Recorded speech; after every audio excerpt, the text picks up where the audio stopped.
llegamos el momento de encarar de nuevo otro nuevo programa, La Mirada del Halcón, en este caso con el delegado del Gobierno, Fernando López Gil, en Cádiz. Un placer, como siempre, poder charlar unos minutos contigo y sentarnos de nuevo 3 años después, que nos atiendes encantado, y para nosotros pues es un auténtico placer. A vosotros, encantado de estar con vosotros en este rato, ¿no? Vamos a hablar de muchísimos temas, de educación, de economía, de sanidad, de temas que importan realmente a los gaditanos, y uno de los que más importan a la fecha es el tema del empleo. Son muchos los planes que por parte de la Junta de Andalucía, esta administración andaluza, ha puesto en marcha en los últimos meses. No sabemos cómo van, cómo se están encarando los mismos. Sabemos que de momento son 2 y que bueno, que van a dar trabajo a muchísimos gaditanos. Claro, la verdad es que la crisis ha hecho mella en toda España y en toda Europa, ¿no? Pero especialmente lo ha hecho en Andalucía y en Cádiz, ¿no? Cádiz porque el sistema productivo por el cual estaba la mano de obra en ciertos sectores que son los que más han caído con la crisis, ¿no? La Junta de Andalucía estamos tomando 2 caminos. Por una parte estamos cambiando el modelo productivo de la provincia de Cádiz y en este tiempo intentando que aparezcan nuevos sectores que sean capaces de absorber la mano de obra que ha salido de ese espacio, y que además esa mano de obra que creemos sea diferente y sea pues más sostenible y de mayor calidad. Y por otra parte, mientras tanto, hemos puesto en marcha muchos planes de empleo para dar una oportunidad a aquellas personas que si no fueran por esos planes no tendrían o no encontrarían un empleo. Son el plan de empleo joven, el plan más 30, el plan de inclusión social, el plan de construcción social, el plan de empleo verde. Hemos puesto muchos planes. En total, los últimos 4 años son 166 millones de euros lo que hemos invertido en la provincia de Cádiz, ¿no? Para este año ya son 3 los que se han puesto en marcha. Una parte, estamos actualmente poniendo en marcha, mejor dicho. Uno es el plan de empleo joven, otro es el plan de más 30 y otro plan es el plan de inclusión social, ¿no? Entre los 3 planes pues ya suman una cantidad importante que superan los 50 millones de euros para la provincia de Cádiz. Y la verdad es que yo que voy a los ayuntamientos, que son los que están haciendo definitivamente las contrataciones con la ayuda que le da, con esa financiación que da la Junta de Andalucía, pues cuando voy y hablo con los chavales, o en el plan de empleo joven, por ejemplo, pues la primera vez en la mayoría de los casos que han tenido un trabajo, ¿no? Cuando voy al de más 30, pues normalmente encontramos a personas también que llevaban mucho tiempo desempleadas y que el empleo, además de darle un ingreso, le da una dignidad y le da una situación para tener un respiro durante 6 meses, 4 meses, dependiendo del programa, ¿no? Y el plan de inclusión social, que es para aquellas familias que peor lo están pasando, aquellos que menos ingresos tienen y están en riesgo de exclusión, pues precisamente lo que le damos un balón de oxígeno por una serie de meses que en muchos casos lo largan, ¿no? Durante todo el año, porque también supone una inyección económica y una alegría para la familia porque le da el empleo. Por tanto, sabemos que es un camino difícil la crisis, pero lo importante es tener un gobierno. En este caso, la presidenta Rosana Díaz tenía claro que ahí había que estar y que había que estar con financiación, creando planes de empleo que no lo hay en otras comunidades autónomas al nivel que lo hay en Andalucía. Fernando, han sido unos momentos muy duros para Andalucía, para la provincia de Cádiz, muchísimo más. Para este rinconcito, yo creo que ha sido uno de los más afectados, ¿no?, por esta crisis, y el empleo se ha visto afectado. Mucho. Los sectores que aquí más primaban o que más absorbían mano de obra, ¿no?, como es el naval, por ejemplo. Nosotros siempre ponemos de ejemplo el naval porque el naval antes de la crisis tenía 12.500 trabajadores en el sector naval en la bahía de Cádiz. Claro, 12.500 trabajadores cuando llega la crisis pasan a ser 2.500, significa pues que hay 10.000 trabajadores que directamente pues no están trabajando en ese sector y se fueron al paro, ¿no? Para poder crear ese empleo hay que crear 100 empresas de 100 trabajadores cada una. Fijaos lo que habría que hacer para conseguir, por ejemplo, un sector como ese, ¿no? Otro de los sectores que tenían mucha pujanza era el sector de la construcción, y se separó absolutamente en un sitio con tanta costa como tiene nuestro litoral y tanta construcción vinculada a segundas viviendas y turísticas. Pues ese sector se cayó y por tanto eso fue también un palo muy gordo. Y sectores como el industrial pues tuvo una caída de la mano de obra por encima del 50%, ¿no? Por tanto, los peores años de la crisis, si azotó a toda Europa, a España y a Andalucía, a Cádiz mucho más, ¿no? Cualquier indicativo nos hace estar 7 puntos por encima del resto de provincias de Andalucía en destrucción de empleo, que hemos superado llegamos a superar el 40%, en destrucción de empleo vinculado a la industria, en empresas que desaparecían, y eso justificó, entre otras cosas, que la Junta creara la ITI, que es la Inversión Territorial Integrada, que es una financiación. Además de los fondos europeos que ya vienen, una financiación adicional de 387 millones de euros precisamente pues para reorientar ese modelo productivo y que estos sectores que habían caído pues puedan derivarse hacia otros sectores. Uno de los sectores más importantes es el tema de Navantia, el tema naval, los buques de acción marítima tan prometidos que iban a llegar y demás. ¿Qué está haciendo el Partido Socialista, qué está haciendo la Junta de Andalucía en esta materia para dar carga de trabajo a los astilleros gaditanos? Bueno, los astilleros, nosotros tenemos una competencia en los astilleros que es darle, por ejemplo, formación. En muchos casos participamos también en programas de innovación, pero la carga de trabajo y la gestión de los astilleros corresponde al Gobierno de España, ¿no? Por desgracia, en los últimos tiempos ha sido cuando menos carga de trabajo, los últimos 4 años del Gobierno del Partido Popular en Madrid, cuando menos carga de trabajo ha tenido nunca Navantia, ¿no? Hemos visto astilleros casi sin ninguna carga de trabajo, ¿no? Los FAM se prometieron, se firmaron y nunca llegaron a realizarse, ¿no? Afortunadamente ahora parece que estamos viendo ya la luz y que van a llegar esos por una parte los petroleros que se van a desarrollar con muchas dificultades, y hay una serie de programas que están en el aire pero que ojalá se materialicen, como son los contratos con Arabia Saudí y otros, ¿no?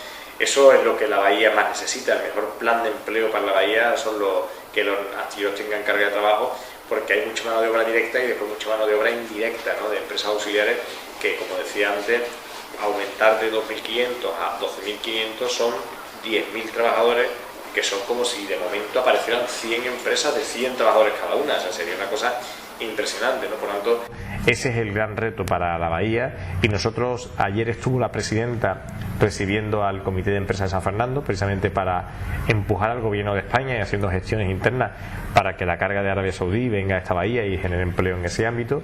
Y hoy hemos tenido al consejero de Empleo también visitando la planta de Puerto Real, precisamente insistiendo en un elemento que es la Wikinger, ¿no? La Wikinger es una planta de energía eólica que se construye en Puerto Real, que ya se termina, se va a entregar en julio, y que nos interesa a todos que las siguientes líneas de plantas como esa que va a desarrollar Iberdrola se hagan en la bahía de Cádiz, ¿no? Ha tenido picos de contratación hasta de 400 personas al mes de media, y picos hasta de 900 personas de contratación. Por tanto, ahí vamos a estar presionando y vamos a estar, bueno, exigiendo al Gobierno de España y haciendo gestiones con empresas, pues para que esa carga de trabajo también llegue, ¿no?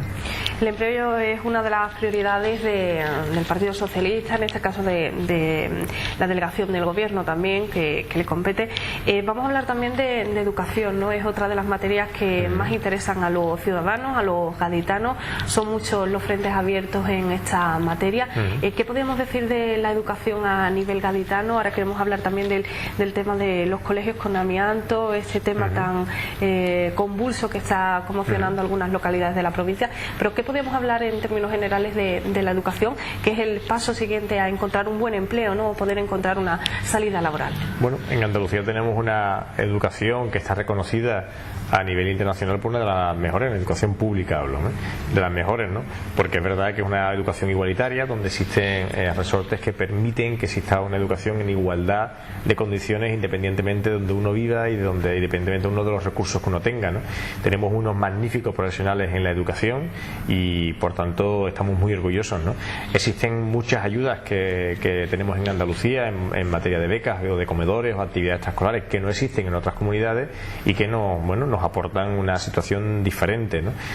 Nosotros, las actividades extraescolares, los comedores escolares, el transporte escolar, los libros gratuitos que se dan a los alumnos, son elementos que no vemos en otras comunidades, que sí están en Andalucía y que hacen que la educación sea uno de nuestros pilares fundamentales, ¿no?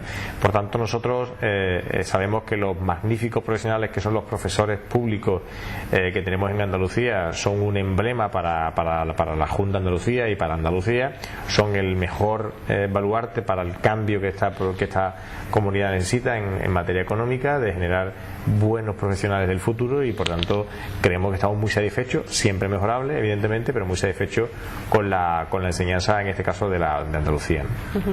¿Qué está ocurriendo con los colegios, tanto en Puerto Real, el Colegio Regio, en San Roque, en Jerez o en Rota, con el tema del amianto, en lo que es la cercana localidad de Rota? Son muchos los padres que se han manifestado en relación a este tema, incluso no llevando a sus hijos al centro educativo. Bueno, hubo tradicionalmente un sistema de construcción en el cual se ponía uralita, y uralita es verdad que tiene amianto, y en este sentido pues esa construcción ahora la verdad es que tenemos que eliminarla en aquellos sitios donde se convierte en un elemento tóxico, ¿no? Y nosotros además lo hacemos en el momento que se convierte tóxico, ¿no?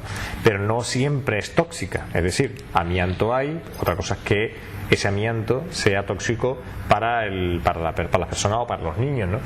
Si se manipula, si se se rompe, si se llega a ser tóxica, ¿no? Yo siempre pongo el ejemplo de la lejía. Un bote de lejía delante tuya no es tóxica. Si te tomas el bote de lejía, evidentemente es tóxica. Si uno analiza el bote de lejía, saldrá que es tóxica, pero si analizas el ambiente y tu escenario, si no te la tomas, no es tóxica. Lo mismo ocurre con el amianto. El amianto existe y está.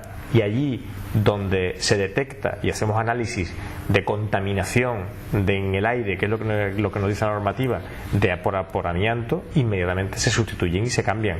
Donde no, evidentemente no lo hacemos, o lo hacemos conforme a los planes de reforma de los diferentes colegios o centros educativos, ¿no?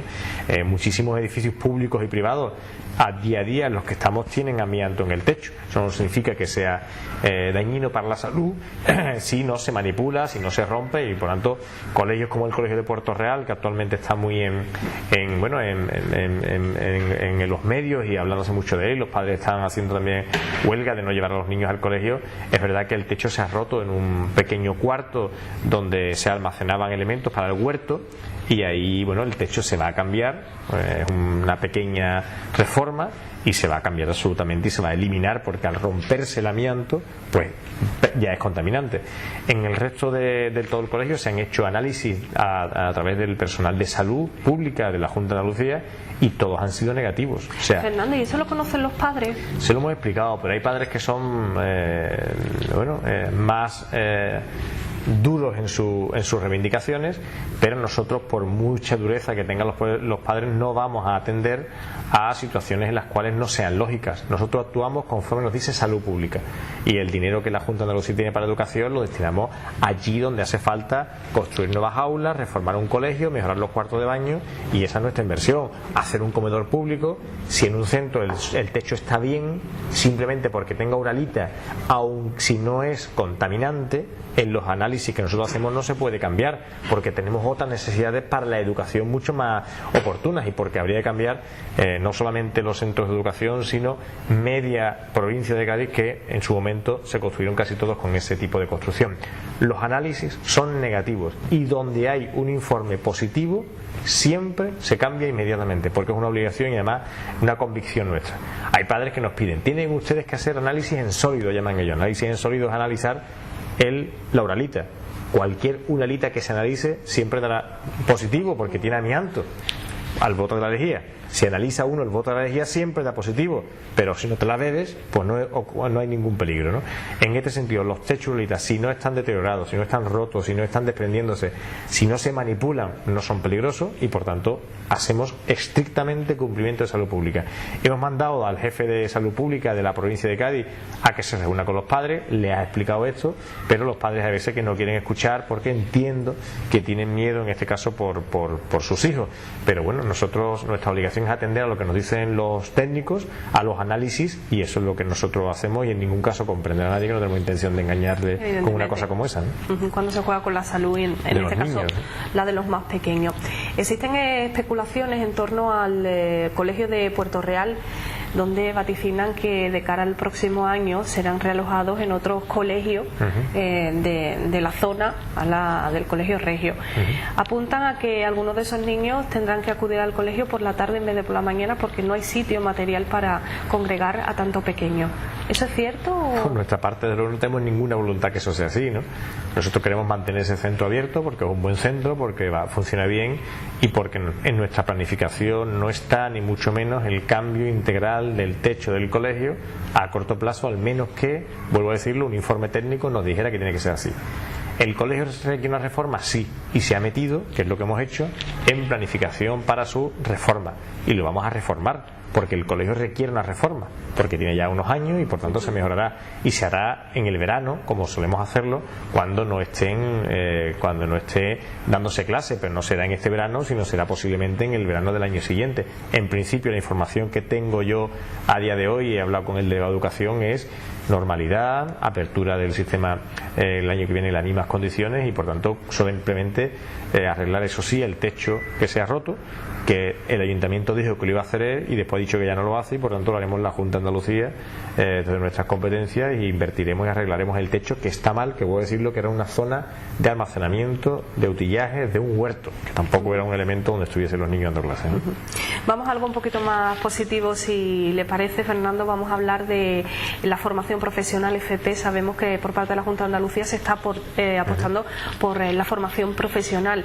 De hecho, llegan nuevos cursos, en este caso a la provincia de Cádiz. Hace cuestión de días salía en prensa, nosotros lo publicábamos, que era así. La formación ocupacional, la formación para el empleo, fundamental para muchas personas que quieren buscar un empleo que no sea, por decirlo de alguna manera, originado en la universidad, ¿no? Que no tenga una formación exenta a la universidad, ¿no? Existe la formación profesional reglada, y después hay una formación ocupacional que la verdad es que tiene mucho éxito porque capacita para ciertos trabajos que difícilmente se encuentra si no es con una formación de ese perfil. Hablamos de formación, por ejemplo, para el naval, en muchos sectores, para aeronáutico, para sectores como la piel, para muchos sectores, y vamos a hacer dos cosas. Por una parte, ya hemos empezado un ciclo de formación, ya ha iniciado los primeros cursos que se han hecho en toda Andalucía de la nueva modelo formativo, ha sido precisamente en el sector naval, en la Bahía de Cádiz. Hemos empezado con 2 cursos ya en San Fernando, y la próxima semana empezamos en Puerto Real, y seguiremos con una sesión hasta de 12 cursos por valor de 600.000 euros para formar para esos contratos que tienen que llegar y que están llegando a lo naval. Y la nueva orden de formación ocupacional, escuelas taller, talleres de empleo, que se va a convocar en los próximos días, pues tiene un cambio sustancial. Primero, que vamos a primar a que lo hagan las empresas, que la formación se dé en el ámbito empresarial, y en segundo lugar vamos a primar que los sectores a los cuales se dé la formación sean aquellos que de verdad tengan salida laboral.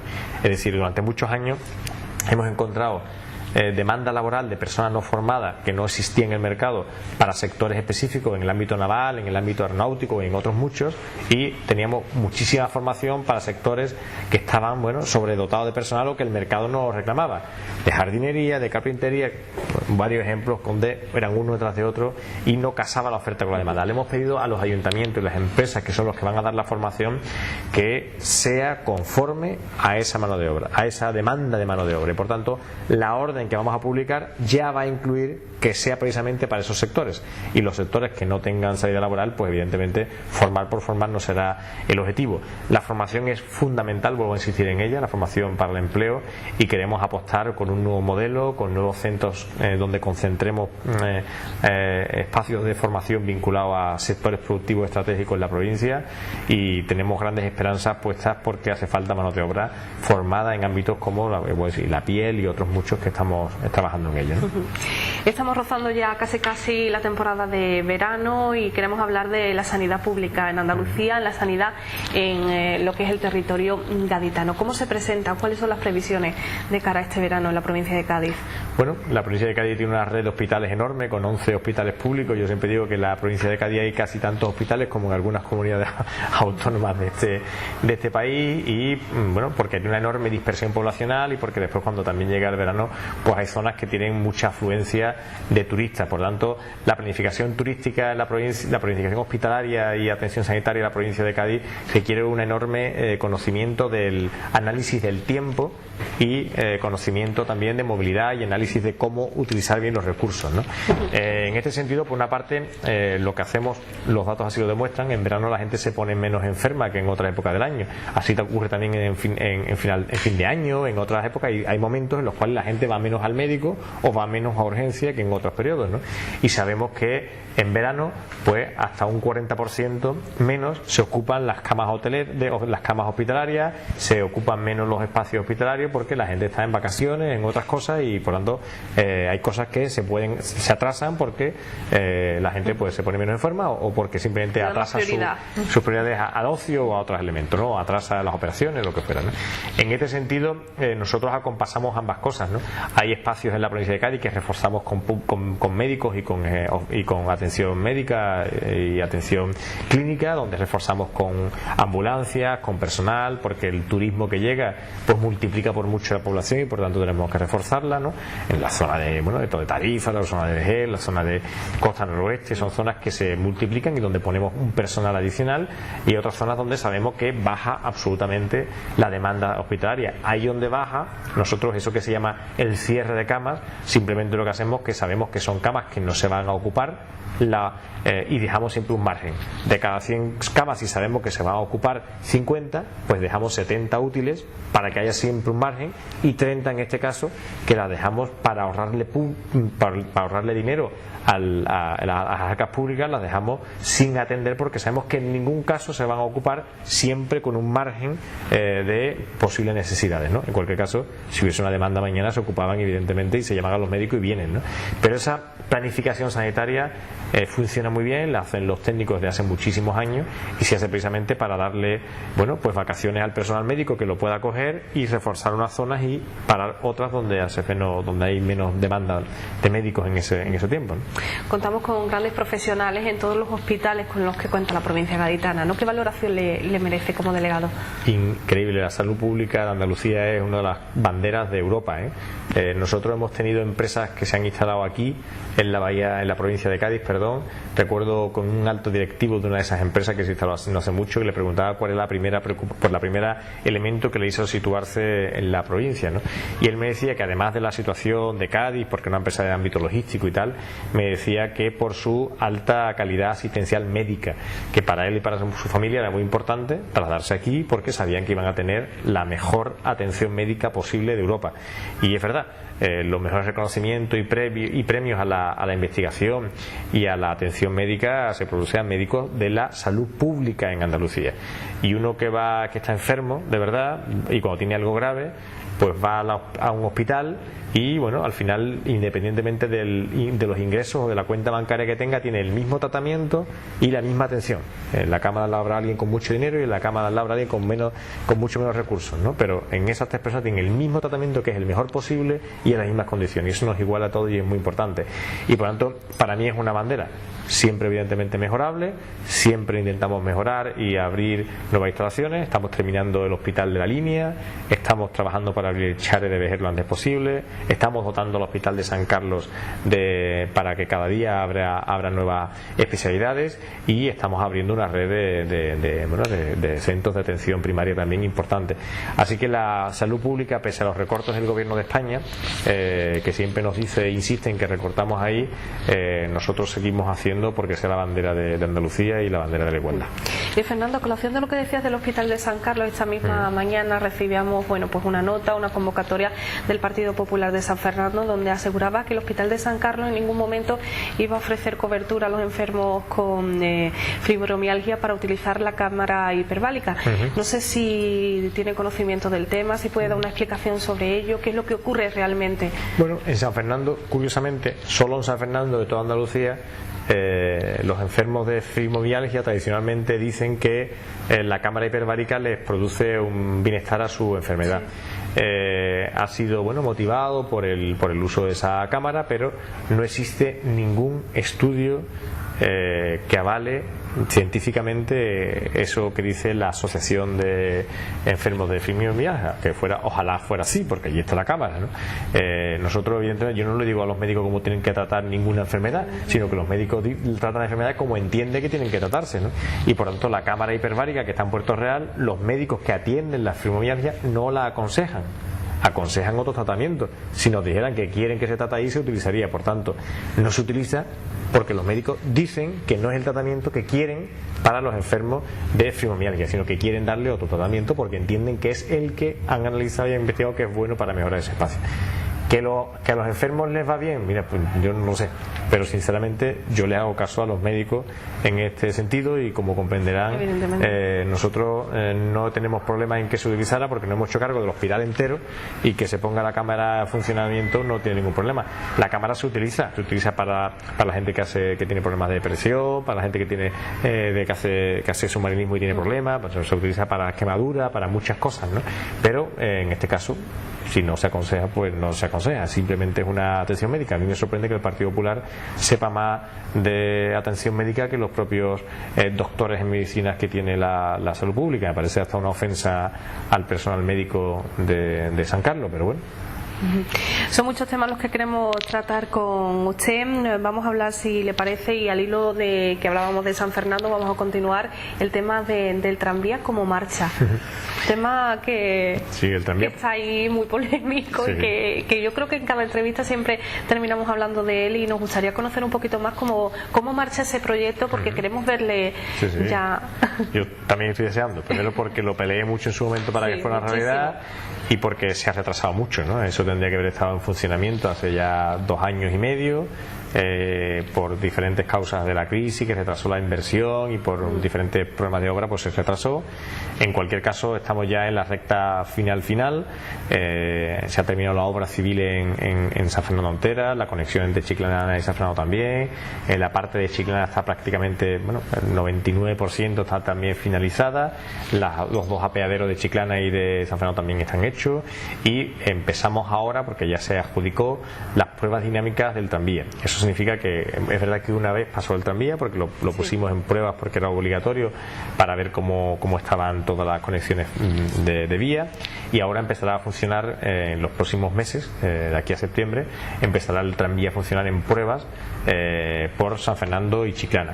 Primero veremos un tranvía que ahora irá a 10 por hora, con personas alrededor, vigilando, con un cronómetro, haciendo análisis. Después veremos 2 tranvías, después aparecerán 3, después 4, así haciendo diferentes pruebas. Tiene que estar 6 meses en pruebas, homologando las diferentes paradas, tiempos, seguridad, etcétera. Y bueno, una vez que tenga la homologación y estén eso durante esos 6 meses, pues ya todo controlado, se parará otro tiempo para readmitirse o reiniciarse aproximadamente el primer trimestre del año siguiente, el 2017, que será cuando ya pues empiece a funcionar de forma definitiva. Y bueno, y esperemos que se olviden los retrasos que se han acumulado y que se convierta en el mejor transporte público posible, porque no contaminará, porque dará economía a la bahía, porque será puntual y porque será muy cómodo, y hay 20.000 coches que salen a diario de San Fernando hacia Cádiz, y por tanto esos 20.000 coches, no sabemos cuánta gente en cada uno, pues podemos conseguir que también se mueva en un transporte público de garantía. Hablando de transporte público, vamos también a hablar, si le parece, de la estación de autobuses gaditana. Esta misma mañana recibíamos por parte del Partido Socialista de la localidad, bueno, pues su postura en contra de lo que está haciendo el gobierno de la localidad, en este caso aquí en Cádiz, con Podemos a la cabeza. Martín Vila de Ganemos Cádiz también decía que es la Junta de Andalucía la que debería de plantear un poquito el proyecto, cómo se iba a gestionar, y no estaban de acuerdo. ¿Qué es lo que pasa realmente con la estación de autobuses? Que cada uno da su opinión, pero no se saca nada en claro. Bueno, comprendan que si la Junta de Andalucía ha construido una estación de autobuses y la tiene terminada, cualquiera que va a la vez lo que quiere es abrirla. O sea, no tiene más razón ni más lógica que esa, ¿no? Pero había una serie de compromisos que tenía que realizar el propio Ayuntamiento de Cádiz, que no hizo, dijo que no los hacía. Nosotros acometimos aquellos que le tocaban hacer a él y que no hizo, como los accesos y como otra serie de obras, pero había algunos que obligatoriamente le correspondían a ellos, en materia sanitaria y en materia de electrificación. Por desgracia, han hecho la obra, pero no la han conectado. Hay 100 metros que no la han desarrollado. Y la prueba es ir y verlo, es que no hay más que eso. Y tiene que hacerlo el ayuntamiento, no podemos hacerlo nosotros. Igual, en cualquier caso, estamos intentando que lo hagan, pero a mí me sorprende que el gobierno de Podemos en Cádiz, la verdad es que es un gobierno que para la gestión es bastante lento y bastante desorganizado, por decirlo de alguna manera suave, y normalmente estamos ya acostumbrados a que los proyectos que tienen que gestionarse con el Ayuntamiento de Cádiz pues sean siempre motivo de fracaso o retraso absoluto, ¿no? Ellos además han cogido la mala costumbre de hacer lo mismo que hacía el Partido Popular o hacía ellos, lo que siempre han criticado, ¿no? Y es siempre echarle la culpa al otro y despistar, ¿no?, con otra cosa. Quieren hablar del modelo de gestión. O sea, el modelo de gestión de una estación de autobuses es el modelo de gestión de una estación de autobuses. Se saca concesión el VAR, hay una concesionaria que pone que llega con los autobuses y se va, o sea, que tampoco tiene mayor historia, pero intenta desviar para no hablar de la realidad, y la realidad es que tienen que hacer una obra para que eso entre en funcionamiento, que es el Ayuntamiento de Cádiz el que tiene que hacerlo porque es su obligación y que no lo hacen, ¿no? Y por tanto espero que pronto puedan hacerlo porque estamos deseando poder dar servicio a la ciudadanía con una obra que ha costado un dinero importante y que estamos deseando se ponga en marcha. ¿Podría ser una falta de conocimiento de las competencias que tiene cada administración? No lo creo. Creo que existe un desorden muy importante en el Ayuntamiento de Cádiz, que el gobierno municipal y sus concejales tienen poco conocimiento de la gestión general de todo lo que es lo público y que intentan pues echar balones fuera cuando se dan cuenta que para hacer cualquier gestión hay que hacer muchos trámites, hay que estar muy encima y hay que tener un orden muy importante en la gestión pública, ¿no? Y eso actualmente pues no existe en el gobierno de Cádiz, por desgracia. Son muchos temas los que hemos tratado con usted a lo largo de esta entrevista. Para finalizar, nos gustaría hablar un poquito de la valoración que le merece todos estos años que lleva al frente de la delegación del gobierno en Cádiz, de la Junta de Andalucía. Fernando, ¿qué te has encontrado? ¿Cómo es ese día a día? Bueno, la verdad es que la provincia de Cádiz es una provincia difícil, ¿no? Porque es verdad que tiene una enorme dispersión geográfica, ¿no? De una punta a otra, pues hasta 2 horas, ¿no? En algunos casos de distancia, con grandes ciudades que son referentes como Jerez, como Algeciras, como Cádiz, como Fernando, Costa Noroeste, con Sanlúcar, ¿no? Pero que tiene una enorme riqueza, ¿no? A mí me ha tocado los años quizás más duros porque han sido los años de la crisis. Yo llegué en el año 2012 y desde entonces pues han sido años muy duros para esta provincia y bueno, y a día lo que le hemos dedicado muchas horas intentar hacer lo mejor posible por cambiar el rumbo de la provincia y lo estamos dentro de lo que se puede por lo menos intentando conseguir, ¿no? No voy a decir que conseguirlo y veremos los resultados los próximos años, ¿no? La ITI, la Iniciativa Territorial de Inversiones, para mí es una enorme ilusión porque supone poder hacer las cosas de forma diferente y apostar por un dinero público para que se reoriente la economía de la provincia de forma definitiva, no haciéndolo de siempre y dándole el dinero a administraciones para que hagamos cosas muy bonitas que no funcionan, sino para ese dinero destinárselo a las empresas y que consigamos crear empleo en lo que sabemos que funciona y vienen haciéndolo bien, ¿no? Por tanto, para mí ha sido toda una prueba de la política con mayúsculas, ¿no? Y en este sentido, pues lo que hemos hecho es dedicarle mucha pasión, ¿no? Yo estoy convencido de que Cádiz tiene un enorme futuro, que el presente es muy duro, pero que cada día esperemos que sea un poco mejor y que nos situemos, que es lo que estamos intentando hacer, en un raíl diferente del anterior y que el raíl que cojamos sea el raíl que le dé mayor velocidad a Cádiz que el resto de provincias y se sitúe en la innovación, que se sitúe en la creación de empleo vinculado a la tecnología, que es lo que estamos intentando apostar, que se sitúe en un turismo de calidad, que aproveche sus espacios turísticos de forma mucho más articulada en el territorio y que tengamos una provincia de verdad que en los próximos años, digamos, ahí hubo un momento en el cual se cambió el rumbo y conseguimos meternos en otra vía. Ese es mi objetivo, que no es poco, y desde luego con mucha ilusión lo hago. Pues nos quedamos sin tiempo. No sé si quieres comentar algo más a estos últimos minutos, segundos que nos quedan. Nada, agradecerle a los medios de comunicación siempre su participación y a la ciudadanía pedirle que en estos tiempos de dificultades que confíen más en las administraciones. Las administraciones hacen que las cosas funcionen y no son fáciles. Y dentro de las administraciones, en todas las administraciones de todos los colores políticos, siempre hay personas que le dedican mucho tiempo y que cuando hay alguien que empieza a criticar para destrozar o para romper con lo público, fundamentalmente siempre hay algún oscuro interés detrás de él, y ese interés muchas veces va en perjuicio de los que más necesitan a la política y a la administración. Por tanto, ahora que hay elecciones, que confíen en los partidos políticos, que le den la garantía para que las cosas sean como tienen que ser, y en este sentido yo desde el PSOE pues también intentar pedirles que confíen un poco en nosotros. Me imagino que ya encarando también el tema de las elecciones, que está a la vuelta de la esquina, que es un doble trabajo añadido, ¿no?, al del día a día. Nosotros tenemos la doble condición de delegado del gobierno y también de activista, ¿no?, en todo el partido del PSOE como un activo político, y con mucha ilusión vamos a todas las casas pidiendo el voto para el PSOE, pidiendo el voto para el cambio en este país, y llevando, yo espero que sea la ilusión y el pragmatismo para que las cosas sean como fueron en el pasado y que las hizo posible el PSOE. Las cosas que hemos hablado en dependencia, en salud, en educación, las hizo el PSOE, gobernando en Madrid, gobernando en Andalucía, y estamos convencidos que al final la gente, que es muy sabia, confiará en nosotros. Fernando, 1.000.000 de gracias por atendernos como siempre, un placer y muchísima suerte. A vosotros, muchísimas gracias.